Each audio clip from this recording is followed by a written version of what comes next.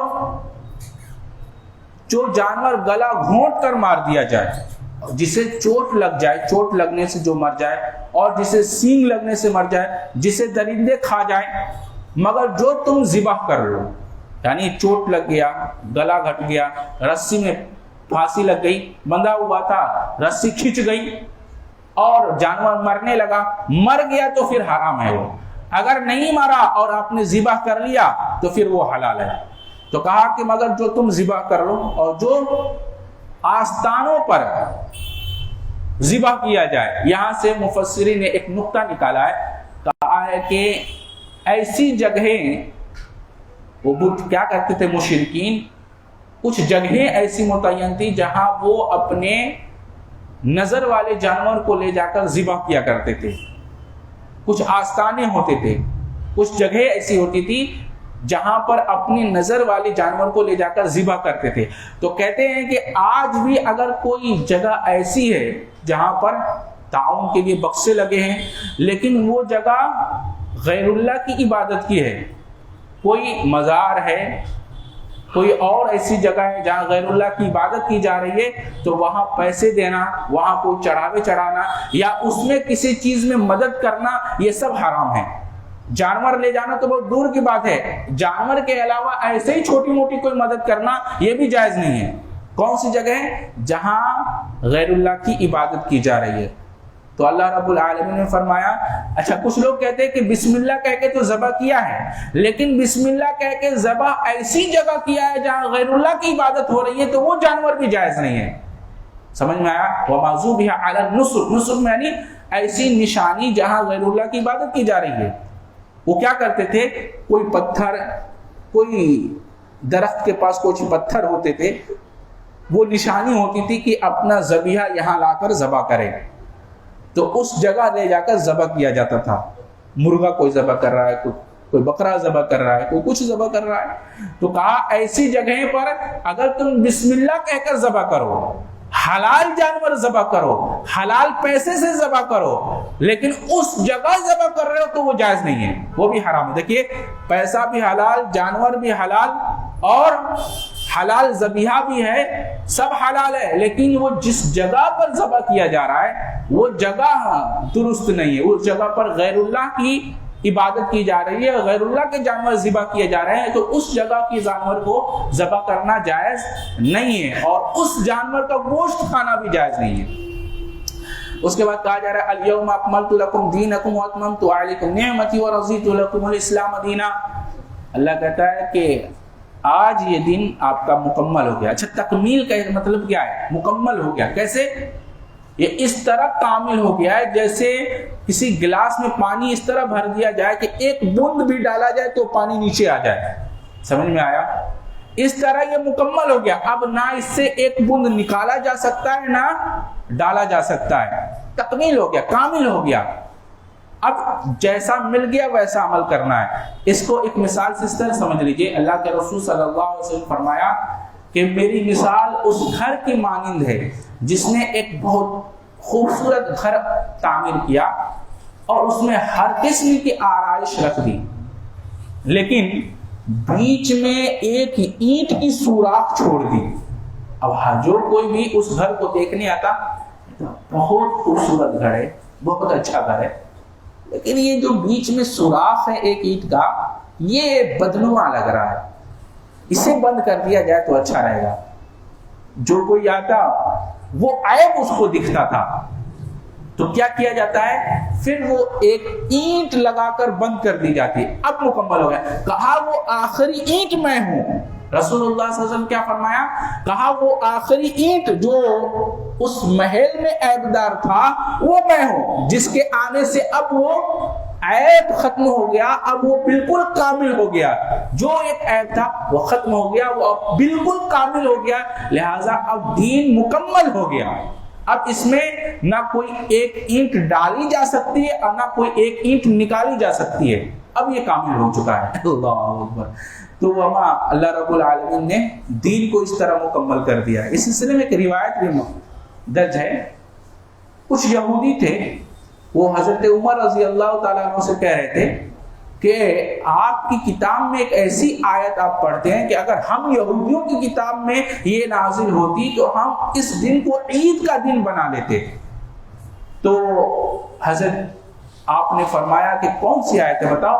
وہ کہتے ہیں الیوم اکملت لکم دینکم واتممت علیکم نعمتی ورضیت لکم الاسلام دینا۔ یہ سن کر حضرت عمر نے فرمایا ہم اس دن اور اس جگہ کو جانتے ہیں جہاں یہ آیت نازل ہوئی تھی۔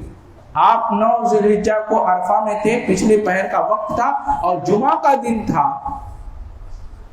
یعنی کہ جمعہ کا دن تو ایسے ہی عید کا دن ہے اور عرفہ کا دن، اور کہا کہ وہ جگہ، یہ سب مبارک جگہ مبارک دن میں یہ نازل ہوئی ہے، لہذا دین کو مکمل کر دینے سے مراد یہ ہے کہ اس کے تمام ارکان، فرائض، واجبات سب مکمل ہو گئے۔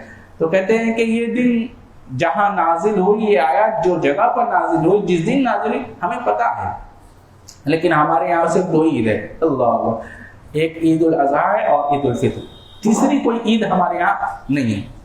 اس کے بعد کہا جا رہا ہے یسألونک ماذا احل لهم قل احل لكم الطیبات وما علمتم من الجوارح مقلبین تعلمونهن مما علمکم اللہ۔ کتا ہے، کتا اگر وہ کسی برتن میں منہ ڈال دے تو کتنی بار دھونا ہے؟ 7 بار۔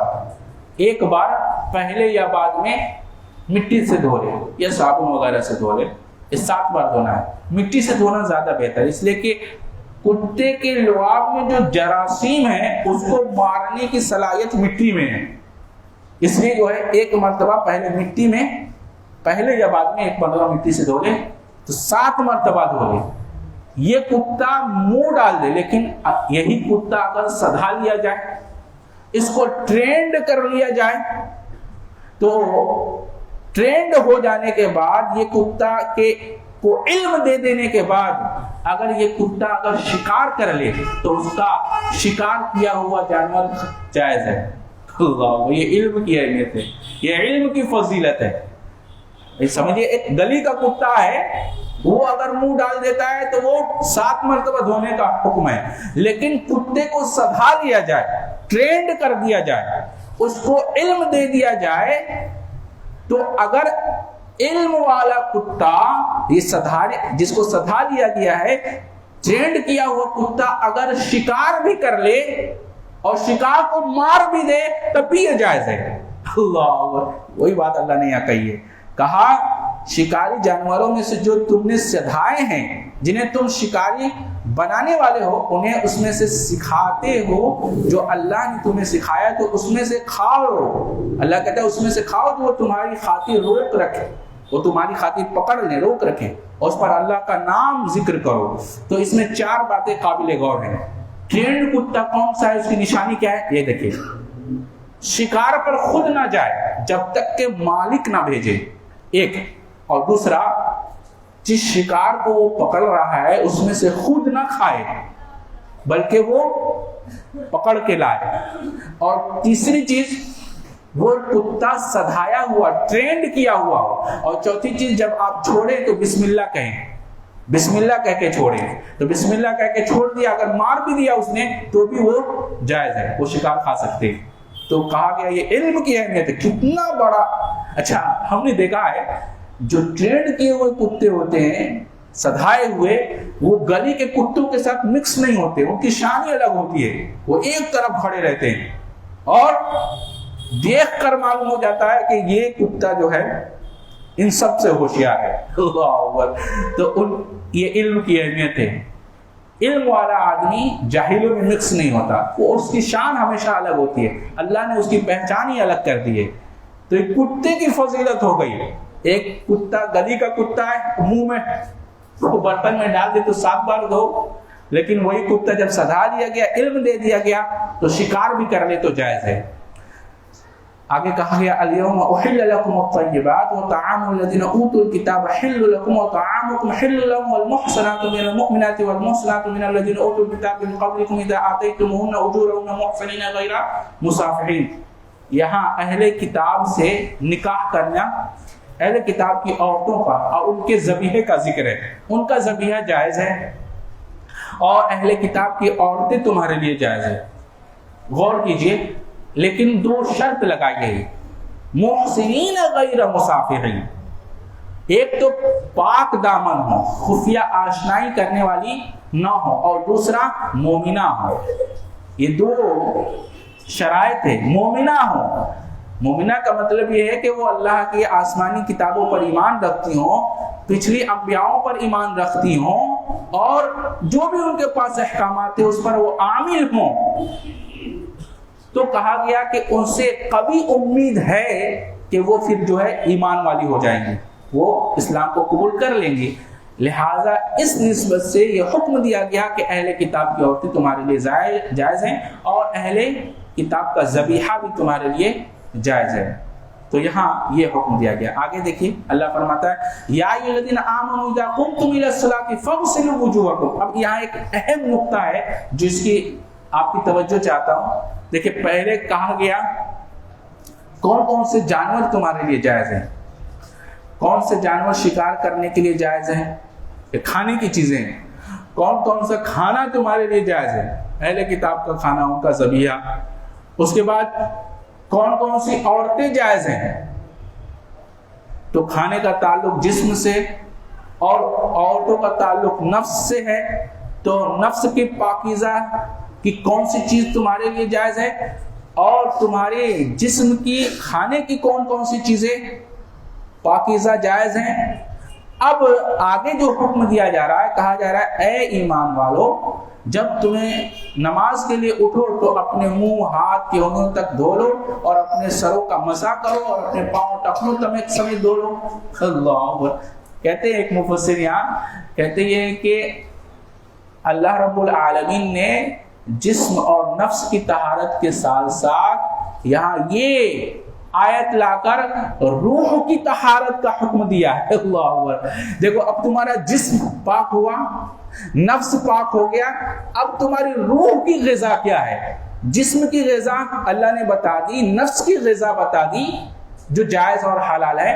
اب تمہاری روح کی غذا بتائی جا رہی ہے کہ دیکھو تمہاری روح کی غذا نماز ہے اور نماز کی پاکیزگی طہارت ہے یعنی وضو ہے. اللہ اکبر, کتنا اہم بات کہی جا رہی ہے. تو یا ایھا الذین آمنوا اذا قمتم الی الصلاۃ فاغسلوا وجوہکم, نماز کے لیے ارادہ کرے گئے تو پہلے کیا کرنا ہے, یہ وضو کرنا ہے. تو یہ وضو نماز کی طہارت ہے اور نماز ہماری روح کی طہارت کا سبب ہے.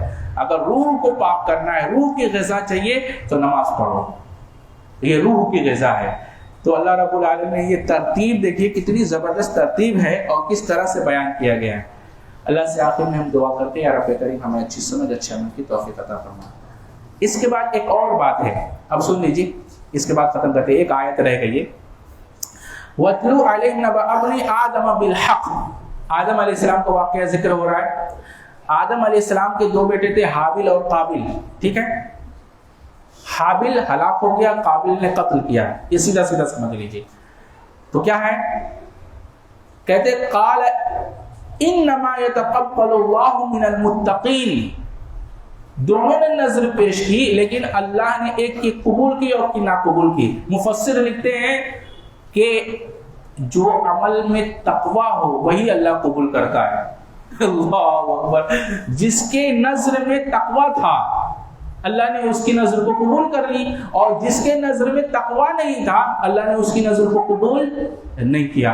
تو جس عبادت میں تقوی ہو اللہ اس کو قبول کرتا ہے, اور جس عبادت میں تقوی نہ ہو اللہ اس کو قبول نہیں کرتا. یہ ایک پہلا نقطہ. دوسری بات کہا کہ حسد ایک ایسی بیماری ہے جو انسان کے تقوی کو کم کر دیتا ہے, اور حسد جتنا بڑھے گا تقوی اتنا کم ہو جائے گا, اور زیادہ حسد ہوگا تو تقوی ہوگا ہی نہیں.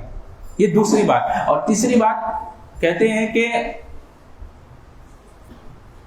تم حسد کی وجہ سے دو نقصانات بنیادی طور پر ہوتے ہی ہیں اور ہونا ہی ہے. کہا نادمین اور خاسرین, یعنی ایک تو حاسد ندامت جھیلتا ہے یعنی شرمندگی جھیلتا ہے. حسد کرنے والا اس کو شرمندہ ہونا ہی ہے جو حسد کرے گا ایک, اور دوسرا خاسرین وہ خسارے کا یعنی اس کو خسارہ بھی ہوگا, نقصان بھی ہوگا, ہلاکت بھی ہوگی. تو حسد کرنے کے یہ دو نقصانات ہونے ہی ہیں, ایک شرمندگی اور دوسرا خسارہ, نقصان. یہ دو وجہ. اور تیسری تقوی ختم ہو جائے گا. جس قدر حسد بڑھے گا اس طرح تقوی کم ہوتا جائے گا, اور جتنا زیادہ حسد ہوگا اتنا تقوی کم ہو جائے گا, اور تقوی کم ہوگا تو پھر عبادت قبول نہیں ہوگی, اس لیے کہ عبادت کے لیے تقوی کا ہونا ضروری ہے. اس لیے کہا گیا قال انما يتقبل الله من المتقین. اب یہ لمبی کہانی تھی, اس میں بہت سارے مواعظ اور سبق تھے, لیکن مختصراً میں نے بنیادی طور پہ کچھ اسباب آپ کے سامنے رکھ دیے. دیکھیے, تقوی اختیار کیجیے تاکہ عبادت قبول ہو, اور حسد نہ کیجیے اس لیے کہ حسد تقوی کو کم کرتا ہے, اور تیسری چیز حسد کی وجہ سے شرمندگی جھیلنی پڑتی ہے, ندامت کرنا ہوتا ہے, اور ندامت ہوتی ہے اور پھر خسارہ یعنی نقصان اٹھانا پڑتا ہے. ہمیشہ حاسد کو یہ دو چیزیں ملتی ہیں, ندامت اور خسارہ. اور اس کو واضح طور پر دیکھنا ہے تو یوسف علیہ السلام کے واقعے میں دیکھ لیجئے. آخر میں نادم ہوئے, شرمندہ ہوئے, جھکے ان کے سامنے اور خسارہ اٹھایا انہوں نے. تو یہ ندامت اور خاسرین حسد کرنے والوں کا انجام ہے. اللہ سے دعا ہے اللہ ہمیں اچھی سمجھ اچھے عمل کی توفیق عطا فرمائے. سبحانک اللہ.